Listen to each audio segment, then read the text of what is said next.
So you not only need to find the two men that you can be fully safe with and celebrate your victories, but you need to be one of those men for other people too. That is where real fulfillment is in Yeah. actually that service to other people, I think. Oh, Shaun. Yeah, you're giving me chills, Shaun. Couldn't be more true because you're describing the very essence of brotherhood Yeah. that we've got disconnected from. Yes, that's what I, brotherhood is.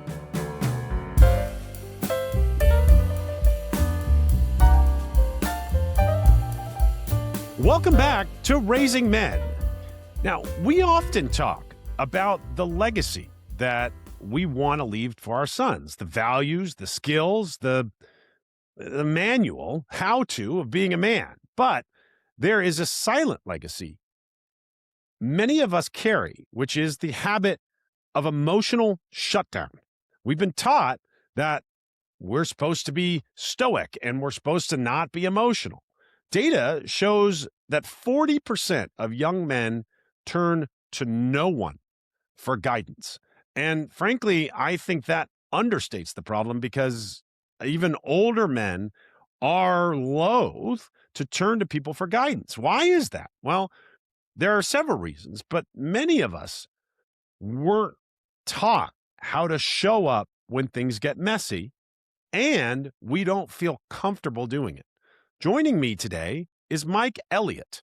Mike is a relational guide who has walked through the refining fire of 2 adoptions and a divorce to find a new way of leading at home. Today, we're talking about how to stop parenting from the shadows. Mike, thank you so much for being here and welcome to Raising Men. Shaun, such an honor to be here. Now, we often talk about the provider role in masculinity. And it's, I think a lot of people just think that the provider role or feel that the provider role is all about the paycheck. But I've heard you argue that our most important provision is the emotional safety that we create in our home. Yeah. Yeah, I'd the say this metaphor is, that I like, and I'd love to get your response to this metaphor. I've used this metaphor on the show before, but I like to use this metaphor about a castle. And our job as men in the family is to build and maintain that castle. And the way that we know, and I think a lot of people, especially the traditional masculine role, it's about how strong the walls are. How strong is the castle when the barbarians are coming? Can they actually get over the walls and through the walls?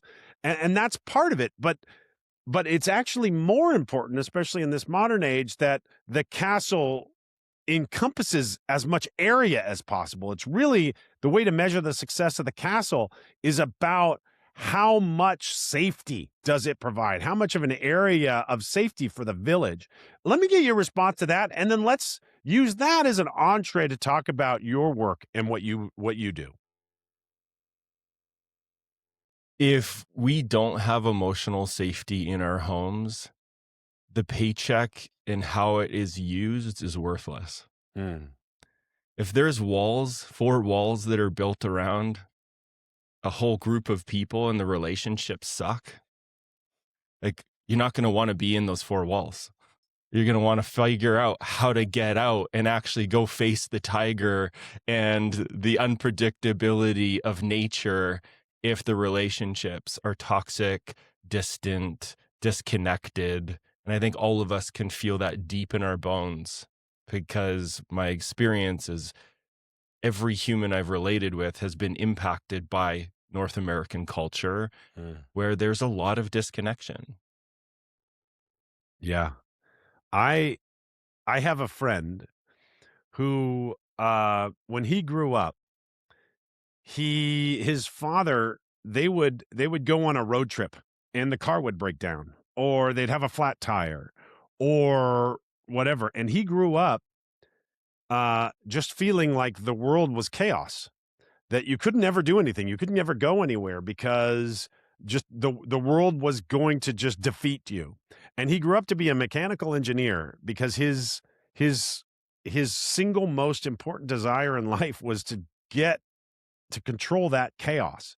And I think that's a microcosm for what you're talking about here. Yeah. What I see with so many of the male clients that I support, because a lot of them have huge tangible material success.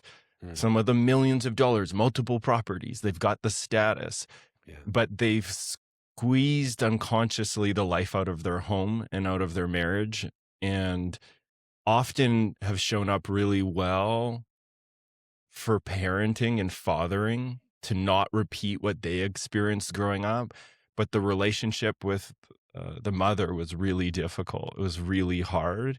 And usually when they show up in front of me and having the call, that's what they're there to learn. Oh my God, like, how do I actually lean into life? How do I lean into relationship and do that part well? Because having all this money is pointless if I don't have someone to share it with. It's almost like it feels like it should be easier. It feels like if you make a lot of money and you're very successful in that kind of worldly way, it feels like I mean, you ought not fight about money, right? You have creature comforts. You can take vacations. You can take time to have those restorative periods in your relationship. But I'm not sure that beyond there's kind of a sweet spot where it is a little bit easier. You're outside of just, scrambling paycheck to paycheck. And then, but you're not like it seems like a lot of really successful people really struggle to make their home lives a safe space. Why is that? And what should people do about it? With the majority of the clients that I've seen, what's happening is there's a false sense of security with the money because there's power with money. It's a tool, it's a weapon. How it's used determines the feeling of the person using it. So money is like a gun. We can use it to intimidate and push our power and dominate, or we can use it to bring food home for the village. Mhm. Go shoot an animal, feed the village. Yeah. What I'd say is a lot of men weren't taught how to use their power in a good way. They were taught dominance. They were taught that dad has lots, mom gets very little, kids get very little, and they're actually all a burden for what it is that dad's offering. And I'm generalizing based off of the clients I've worked with. That's a common experience. Yeah. And the thing about money that we need to understand is there's a relationship to all things. There's a relationship to our thoughts. There's a relationship to our feelings. There's a relationship to our environment. There's a relationship to clients we serve. There's a relationship to money, one we don't talk about enough. Mm-hmm. The thing with money is it doesn't talk back. Money doesn't say how it feels in the relationship and how it's being used. This is where the false sense of power comes from, because it's a bit of and I don't mean this as a judgment, I'm just saying to really bring this piece as talking about just a real relationship. What is a relationship where the other person doesn't get to have a say in how the experience of the relationship is? We're talking about narcissism. and and so what can unconsciously play out is if there's unresolved wounding deep inside, which is just disconnected parts of ourselves, just parts that didn't feel loved and seen and heard to integrate into I belong, I matter, then those disconnected parts of ourselves will start to drive the bus, and they'll pursue more money because they want to feel the power to overcompensate for the just human inadequacies and insecurities. Shit, I have so many. Are you kidding? Like I have money, and I know that a driving force in my life has been, I don't want to have to look at the parts of me that feel weak. I don't want to look at the parts of me that are embarrassed to share this about myself or that about my body or what I've done in past relationships. So I unconsciously want the power to not have to look or feel those things, but it's a false sense of power. Because what I've learned over the years, doesn't matter how much money I have, I can't avoid the part of what's truly, I'd say, a present day invitation. I can't avoid relating with life itself, and I can't avoid relating with my relationship to life itself. How am I treating others?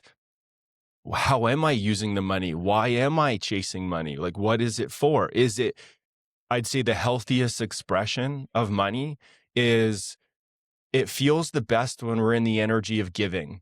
So if we understand that money is a vehicle to express our divinity, which is our generosity as a human being, sharing and expressing the essence of our heart, which is where do we want to give? What is meaningful to us? If we aren't embodying that, the money is absolutely worthless, and it's actually deepening our insecurities because we think a certain number at some point will solve the part that is missing. And it's that satiation of being a generous human being, because that's what connection looks like. Yeah, I want to drill into that a little bit. But there's something that you touched on a moment ago that I definitely want to uh speak more deeply about. And that is um the the the initiation that we undergo or don't undergo. And I have a hypothesis that, well, it's not even a hypothesis, it's an observation that there used to be institutions in our culture that helped to provide that initiation of turning boys into men. And as our culture has modernized, those institutions have gone away. And that's a problem and it's an opportunity. And the problem is that the institutions aren't there, so the initiation doesn't happen by default. The opportunity is that we can now craft those initiations ourselves. Talk to me about how you think about the problem of initiation and, what's going on there. And then, of course, what do we do about that? The first problem is most of us don't even know what the heck initiation is. We don't miss it. We don't even know what it is. So we That's- don't even know who to have the conversation in right. most of humanity. As men, we're like, often when I say, I've created a program called The Initiated Man, and often the first question is, what is an initiated man? What does that even look like? Mhm. First, we need, for anyone listening, I want to explain what initiation is in its simplest form. It's pressure and tension that squeezes a being from a boy from adolescence into manhood. Tension and pressure that squeezes a boy from adolescence into manhood. Like a So in chrysalis. yeah. Yeah. And in ancient culture, I want to root there because I think there's something that men feel in their bodies when they hear this, because there's something in our genes that don't get forgotten. The switches just haven't been turned on. So I'm going to hopefully turn some switches on here. In healthy cultures back in the day, initiation looked like this. Little boys would be in proximity to men and refined through their early dependent phases. Men would slowly bridge them into life and entice them away from their mother. Little boys will naturally want to just stay merged with their mother, because why the hell wouldn't you? I think a lot of men can resonate. It's like, oh yeah, big, soft, beautiful breasts, their soft hair and the skin and the touching and the reassurance. And like, who wants to leave that? It Right? feels so It's good. like a nice, warm, fluffy bed. Yeah, it's like, exactly. Why would you ever want to leave that? Yeah. So the role in healthy cultures back in the day is men knew that it was their job to entice them, not tear them apart, but entice them away from the mother to show them how exciting it is over here to be in life. And so they would slowly entice them into becoming more capable and strong to deal with life, which is, ooh, I want to go play with the swords, and ooh, I want to wrestle. And they would activate through pressure and tension their edges, where it would be a bit scary but exciting. And then once they hit their cap and their edge, they would run back to mom and get all the comfort and the consoling, and then it would integrate. It's one of the key ingredients. Is initiation always needs the coming home to allow it to integrate. Then it turns into more strength and resilience. Yeah, Has to be. it's like sleep. It's restorative, and if you don't get that Yes. restorative, then or the rest after a workout, like you do a bunch of bench presses, and you better not do them the next day because you need your muscles to repair.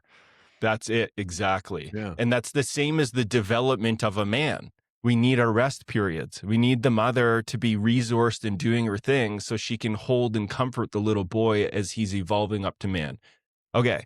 So if that happens really well, great. Then there becomes a point, and it's not age specific, where the men who've been training and mentoring these boys towards manhood, they get a sense and a feeling from their connection to themselves, and they would have a conversation with each other, and they would say, hey, I think little Johnny's ready. I think it's time for his initiation. Like he's got the tools, he's got the skills, he's like pushing his edges, he's ripe, like the testosterone's there. Let's set it up. What they would then do is they would attune to that being, that boy, for his readiness, not before he's ready, when he's ready. And then what they would do is they would set an environment and give him the guidance of like, hey, Johnny, you're going to go out now into the wild on your own without us. And you're going to go, and your task and your mission is bring home meat. And they would go off on their own, and it would be the first time where they're now tested in their capabilities they were mentored into. And they would go and they would face danger, the fears, the insecurities, the not being able to lean into the men who've always been there up to that point. And they would touch the most frightening parts of themselves, and some close to death. And they would persevere and finish the task of kill the animal, bring home the meat. And what the village would do is they would sit around the fire waiting for this moment. And the second the little boy would come down from the mountain with the meat, with the wounds, the scars, whatever's there, they would start singing, beating drums, and welcoming. God, it makes me emotional every time I speak to this part, because this is what culture's missed. And they would welcome him back. And then he would walk back, join the circle, and the entire rest of the evening would be space held for him to share what was experienced in the pressure and the tension of touching all those terrifying places of himself and life. And then him getting to feel his power after being so afraid, and the cortisol, the adrenaline, and being welcomed back is what creates the integration and refines that boy into man, and he will never be the same after that day. We haven't had that in culture. We've been stripped from that. We've forgotten it. And most of us grew up with very absent fathers, or fathers that were on the mission, but they didn't know how to do the welcoming back, or to set up a certain, experience that is relational to guide that boy into those places of himself so that he could welcome back and honor him that now he's a man. And yes, there's going to be forever work, but I'd say right now, the pain that we're dealing with, so many little boys haven't had this. And so now, and I'm speaking for myself here, I actually went to have my own initiation experience. And I've been a part of men's work for 10 years. And it's the thing that has changed my life by growing me up. And this is what I'd say men are hungry for, but they don't even know that they need it.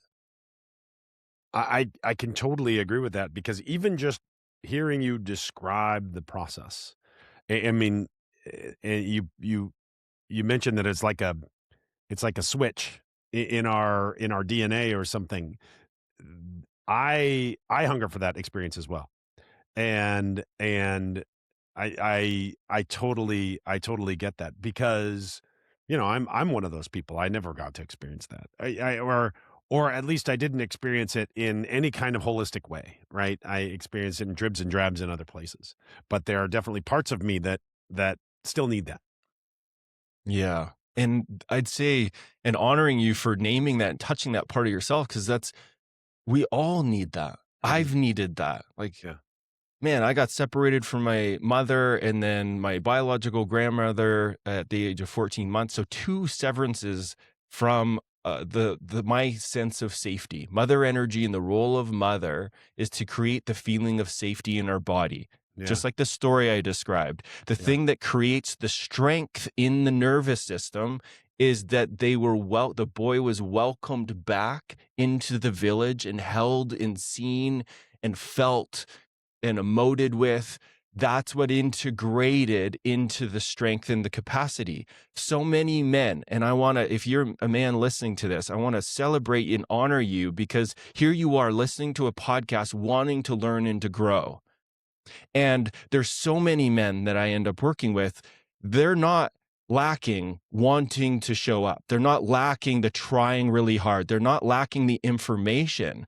But the information isn't translating to the integration. It's not translating into walking into the home and having the actual tone and capacity to welcome their partner's upset, their forever changing emotions, without losing his footing, without trying to fix it, solve it, defend it, just dissociate from it, withdraw, try to run away. And that's just the sign initiation is needed. Mm-hmm. It only happens in the initiation, and initiation is returning back to the most true medicines of man, and that is brotherhood. Yeah. Initiation happens in proximity to other men that have been initiated. Yeah. This isn't a hierarchy. It's just honoring nature. If we don't get the information or the toolkit handed down from our fathers, well, then we need to take responsibility for our own lives as men, which is why I created the initiated man. I've set the culture where this can happen. You come into the environment and you let the environment initiate. It's not for more information. And I've been there, 13 years of mental masturbation, listening to all the podcasts, reading all the books, and I got weaker and weaker. And then that's what led to my divorce. Wow. I realized it wasn't in the paycheck. I realized it wasn't in knowing more. That didn't help me show up as a man to hold space for my partner. I unconsciously just disconnected from her day after day, week after week, month after month. And it wasn't until I realized, shit, what I believed, what I adopted in my mind, which is when I have more money, I'll have more power. When I have more power, I'll be loved. I'll be good enough. She will give me her soft, gentle feminine that I'm longing for. Mm-hmm. It was a delusion. I had to turn deep within my own experience and face where I'm still a little boy in there. Learn how to then initiate that part up into becoming a man, but not from information, from experience from other men that knew how to guide me through it. Yeah, it's almost like the information is counterproductive at a point, because it gives you an excuse to just stay there and read more stuff and listen to more podcasts. But that's not action. That's just you're probably getting smarter, but you're not actually doing the thing. And so you use the term mental masturbation. That's all it is if you don't turn it into action. And the initiation gives you a way to turn it into action. It gives you a way to learn it without. I mean, it's better. It's better and just to use this, I think we can all relate to as men. If we masturbate every day and we're ejaculating every day, guess what happens? We do get weaker because we're exhausting our life energy, our life force. I think every man can feel that. There's a place, I don't know, maybe I'm going too TMI here, but in my past, there was a place where I would self-soothe through masturbation and porn. That was a way I was coping with all the distress I didn't even know I had inside. Yeah. And what started to happen is that, I couldn't even get an erection. It was just exhausting my energy. I didn't realize that. So I needed more stimulation, more exotic porn to look at. And It was so defeating, but I didn't know because I wasn't initiated. Dad didn't model this, show me how to harness my power. And so I just kept exhausting it until I realized, in proximity to a man who brought me into understanding all these places, showing me how to reaccess my power. Well, it was only in that point where I started to really get it. I'm like, oh, okay, this isn't just about feeling good right now for some sort of, immediate gratification. I'm being invited to go deep within myself, to find my power and to bring it to life in a way that's contained, that's responsible. Because if I can do that, I will be received well in the power. This is what leadership is. And I want to really, for those of you listening, I want this to land, because a lot of men are wondering, what is leadership? Leadership, and the way that I like to describe it with clients, is true leadership that's embodied and connected to real life, is a man that is so clear in the direction that he's going, that the environment he creates around his very presence is nourishing to himself and to everyone around him. That's leadership.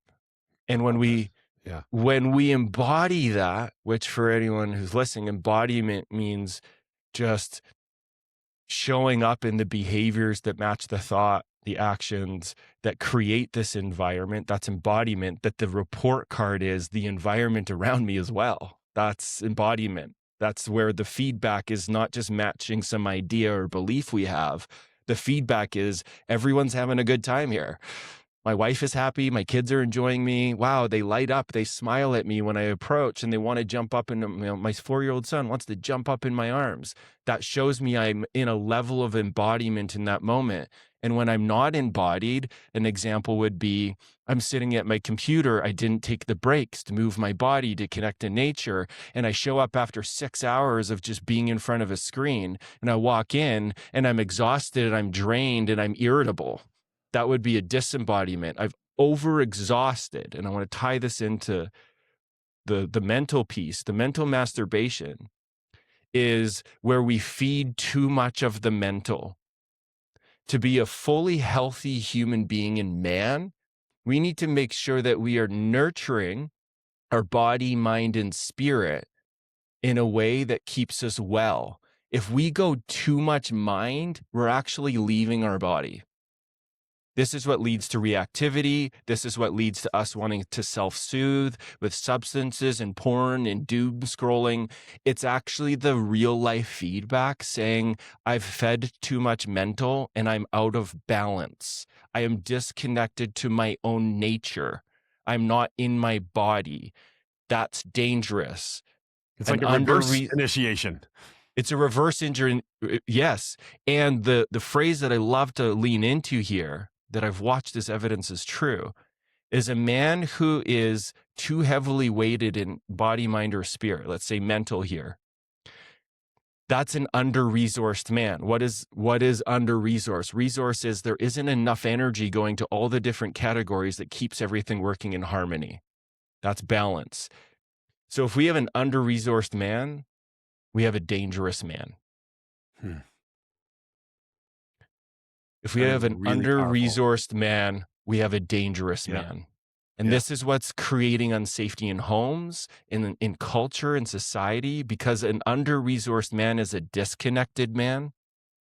And a disconnected man will do anything to try to get back to connection, but he will do it in dangerous ways because it's coming from fear. Reduce connection. I think we're seeing a lot of that in our culture today. Yep. Yeah. What a power. And one of the things that I've heard you talk about that I think is really relevant to this is that the home absorbs kind of the emotional climate of the parents and maybe even of the father in particular, but definitely of the parents. And so we owe it to ourselves, and we owe it to our sons, and we owe it to the rest of our family to bring an emotional climate that is healthy, because it's contagious in a sense. And whatever we're going to be bringing is contagious. And so if we bring that healthy energy and that healthy climate, then the family benefits from that. But if we bring a toxic climate, if we bring the self-absorbed one, if we bring the disconnected climate, then they're going to be injured by it. 100%. And I just want to speak to all the men that are listening, because one of the most common patterns that I see in men that I've sat with for over 10 years in circle is there's so much pressure and expectation to show up well and to provide and to protect. So I want to speak to all. It's not all your fault and it's not all your job to reconstruct that home and the environment of the home. We're just dealing with the impact of culture, and we're dealing with the impact of mom and dad not knowing how to do relationship. No one person is responsible here. And this is one of the things I'm really passionate about, because I see a lot of story and narrative where women are blaming men and men are blaming women. Yeah. That's child's play. We don't have Blaming is time. child's play.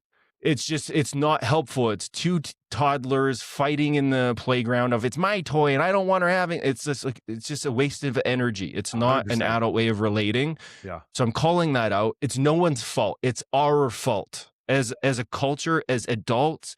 We are here to learn about relationship well, because if we just look at the report card of our culture and the war and all the things, we're such an intelligent species. Why the hell is there still war? That's insane. We haven't learned how to relate well. We're not playing well in the sandbox. Shit, we're on a planet that's hurling through outer space, and we're all sharing it. And it's the only planet that we even know of that has human life on it, which, guess what? That makes this. It makes it a damn home. And so we better learn how to be in the home well and to do relationship well. I'm biased. I'm a relationship expert. That's what I'm looking at. But if we don't learn how to relate well and take responsibility for the places we're not, we aren't going to get what we're actually looking for, which is peace and harmony and love and sense of belonging, and I'm enough. So mom and dad aren't even to blame. We're looking at a cultural thing, and we're looking at the impact of mom and dad not doing mothering and fathering well. We're looking at a role. Mother's role is to create the feeling and the safety of a child's, for the feeling of safety in their body and then in life. That's the role, simplest form, role of mother. Role of father is he brings protection and order to things. The only way he can offer it is home, and is where he has it in his own life, which means in real life, we got to look at our relationship to money. Are we managing our money well? Yeah. Is it forever growing and expanding? Do we have the resource to spill into the experience in the home where everyone can feel the feeling of we can? Yes, that experience, let's do it together. Oh, you want that? Well, let's figure out a way creatively where we can make that happen. Let's work together. Yeah. This is the order of a relationship to our body, which I watch a lot of men struggle with, and no shame here, but we're just looking at father wounding. If we weren't handed down protection and order from father, and we weren't handed down the feeling of safety in our body, guess what? We're kind of screwed with the toolkit that we have to hand down, and we will unconsciously hand it down. That's just what we do. 95%. We're screwed unless we get intentional about making that stuff happen ourselves. Which is why we're having this conversation, and which is why, as a humanity, we need to understand the nature of initiation, which is, as a whole, we're being squeezed. I think we can all feel this. Exponential growth in AI, jobs being lost. That's going to squeeze any human being, because it's going to hit the most primal parts of ourselves. So we're in it. We're in the initiation, but remember the ingredient that creates the integration of the initiation. It's being welcomed back into the community. So my invitation for anyone that's feeling oh my God, Mike, I just had a light bulb moment. I am screwed. I didn't get that from my dad. I didn't get that from mom. Great. Now as an adult, your responsibilities move towards the environment to fully welcome you into your experience so that you can integrate what's stuck in your body. And I'm going to leverage here Dan Siegel's work for anyone who needs to really speak to the mind here and leverage this, the brilliance of it. And Dan Siegel's work describes it in this way. Our level of health is determined based off of our capacity to integrate our already lived life. And then another layer deeper on this, a level of health is predictable based off of a person's parents' ability to describe their childhood and Wow. make sense of it. Yeah. And I mean, what does that imply about how we can instill health in our sons? It means that we need to give them that. We need to give them the ability to integrate. We need to give them that welcoming back from the initiation. We need to give them that ability to, we need to give them childhood experiences that they can then go later describe. That's right. And the time is now. Like, it's not like we can go back in time and make sure that when he was 7, he could do that. I need to do that now.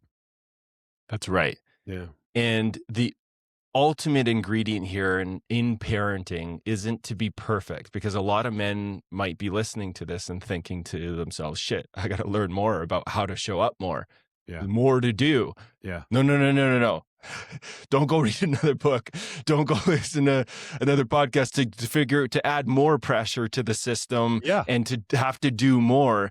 It's actually understanding what's required for us to show up as parents well. And I'm thinking of my son right now. My forever focus is, am I, Mike, the father, present in my own experience? Because if I'm present with my own experience, guess what my son gets? Presence. Mm-hmm. It's the presence that it gives me the ability to attune to what he needs and meet him in his world, because I'm navigating and present in my own world that's very different. Yeah. He's 4. His world's so different. So in the days where I do this well, I'm tending my body, mind, and spirit as an example. I'm going to my men's work. I'm doing the work that I'm meant to be in service of, and that satiates me. I'm connecting with nature. I'm moving my body. I'm eating healthy. I'm managing my money. And then, okay, I can just fully be present. And some men might be thinking, oh, I still don't fully get presence. Presence isn't doing more, and it's not performance-based. It's letting go and shedding all of the defense strategies, the fighting, the defending, the avoiding, that's preventing the presence. Presence is what's underneath all of the performance. Yeah. And so when I struggle with this so mightily, my brain just wants, my reflex is to cast my mind out and into the future mostly. And I struggle with it so much. Yeah, man. And me too. This is why I've devoted my whole life to it. We all do. Yeah. And I'd say some are stronger than others. And especially, people that came from healthy homes, they struggle there less. But I'm just going to honor my own human experience. I'm probably going to struggle with this one for the rest of my life, which is why I've built the Initiated Man, which is why I go to men's work every Wednesday, which is why I'm constantly going through my own internal initiations so that I can grow myself up and give my son what I didn't get enough of. Mm-hmm. That's not a one and done thing. It's choosing a new way of being. And true health is being super clear on who we're being in the doing, not just doing more. If we're not clear on who we're being in the doing, it's pointless. And so there's this place where I know for me, I want to meet my son and create this life where he reflects back of, wow, my dad was so there. My dad had a mission. He made money, but he made time for me. He came in every day. He worked on the land so that he was close.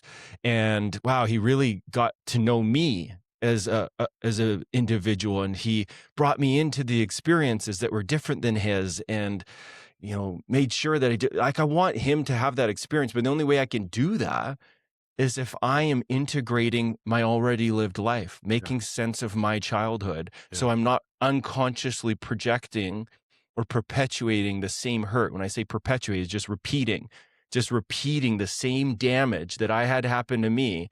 Yeah. Not because I'm a victim, it's just what happened. I have to go integrate that so that I don't live in the pain of that and just unconsciously then beat him up. emotionally or neglect him and think that one day when I make enough money, I will buy the resource where he can just have enough space from all my dysfunction and maybe he'll appreciate me for that or how hard I worked. He doesn't care how hard I work. That's right. He cares whether I'm with him or not. Yep. But it only happens if I'm with myself. And so for anyone listening, what to do with this is this is a question to ask.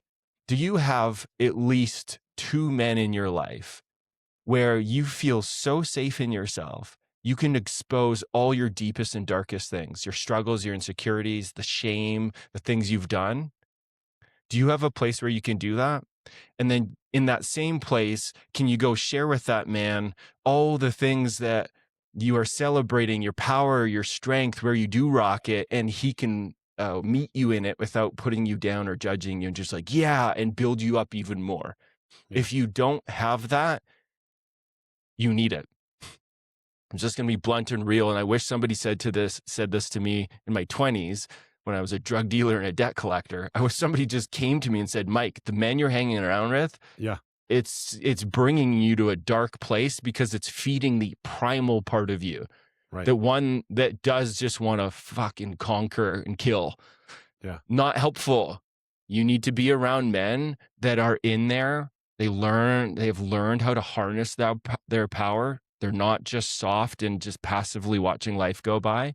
They're learning how to integrate the gentle part of them, which is the tenderness of their human heart, and they're on mission and they know how to get shit done. Go find those men. Yep. I wish I heard that in my 20s. And any man listening, I'm saying that to you now. It's never too late.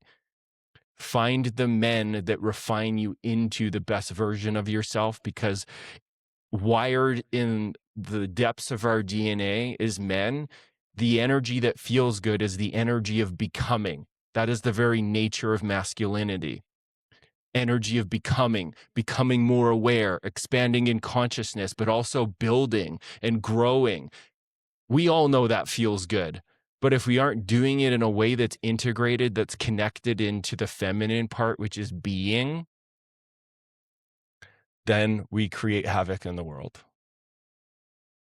There's another thing that comes to mind there for me also, which is one component of that is finding the men who will help sharpen your saw, right?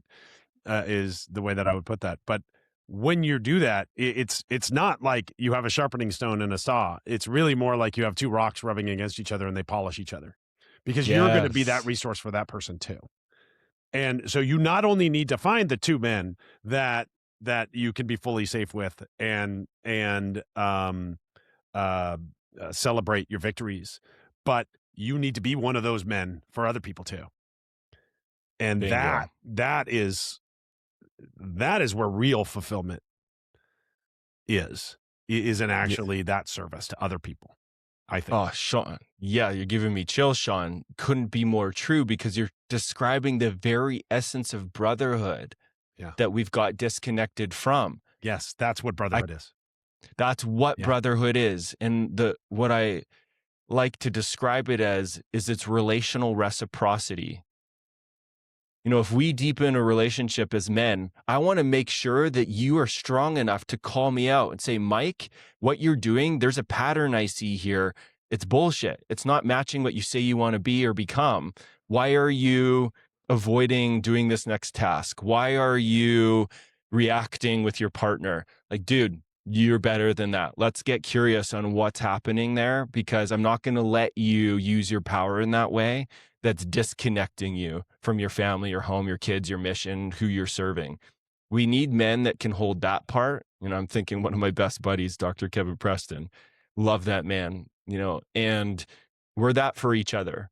Yeah. We're the place where it's like, oh my God, I'm so afraid to be seen in the shadow part of me, the place where I want this part of me that wants to take, or this, you know, part of me that has these weird sexual desires, or whatever it is, or, oh my God, I'm just actually feeling really afraid and I just need to cry a whole bunch, but I've never been allowed to do that.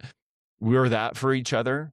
We're the safe place of, dude, bro, I got you. I have so much, I've got myself. It doesn't matter how vulnerable, scared, insecure you are. I'm just here with you. I'm not going to try to fix you. I'm not going to try to solve this for you. I'm just going to hold you, bro. Like, I'm right here with you, just reassuring, like, it's so easy to be here with you and love you, man. And then also the part that's going to call us up and forward. Hey, man, you're here for a mission. Let's stay clear on that. Hey, let's make sure that's happening. What are you doing? What's your next step? It's that bringing the order to it. So there's the being part satiated, but also the becoming part satiated. Yeah. That's relational reciprocity. That's manhood. That's brotherhood. Fantastic. Now, I always like to end these conversations with more or less the same question for everybody. So I'll put you on the spot just like I do everybody else, which is give me one principle that comes to mind when thinking about how to raise a man of excellence. Mm. Yeah, I'm just going to take a second here. Take as long as you need. Yeah. And just for anyone listening, why I am pausing right now is there's a golden rule I live by: connection before communication, connecting to myself to feel what is true deep within me. And what comes up for me when I sit and listen is really seeing my experience as a little boy on the pathway to learning to become a man. And there was so much sensitivity. And every man that I've held up to this point in my 6-month containers and all the work that I do, something that I have witnessed is the tenderness of a man's heart. And what I think is the most important ingredient in today's time is men just accepting, allowing, and embracing the tenderness of their own heart so that they know how to hold the tenderness of their little boy's heart. And if we do that well, we're going to have powerful damn men in the world that are pioneering a way of being human that's creating more safety for the feminine part of life, the vulnerable part of life, where women get to become the mothers they've always wanted to be, that they haven't been able to because there hasn't been enough safety. What a powerful statement. I'm going to need to sit with that. There is a lot there. And I just can't tell you, Mike, how much I appreciate you sharing your point of view here, your wisdom, and your passion for this subject. It has been an absolute delight chatting with you today, and I hope we can do more of it. Yeah, man, such a gift, getting chills and deep appreciation for the work you're putting out into the world, to this conversation, to all the men listening, learning, growing, becoming. Just keep going, man. It's an honor to keep walking this path. And if there's anyone, I just want to spitfire, if there's anyone who resonates with this, there's a way you can follow and join, this pathway of becoming an initiated man. If you go on the school community, SKOOL, look for Initiated Man. It just launched this week. It's in its beginning stages, and we are going to be experiencing and building out the culture I've talked about today so that you can be initiated and become a man. And if it's not me, trust yourself and move towards where you feel resonance and safe, because that's the thing that will bring you home. And the link for that is in the show notes. So definitely check it out. That's an unbelievable, powerful resource. Mike, thanks again. I really appreciate it, and I'll see you over there on the Initiated Man. I'm gonna go sign up right after we get done with this. Yeah, amazing. Thanks, Shaun. I appreciate you. Thanks, man. To everybody listening, thank you so much for being part of this journey. Please like and subscribe, and if you got value out of this, definitely share it with a friend. That really, really helps us grow. And remember, you are a great parent.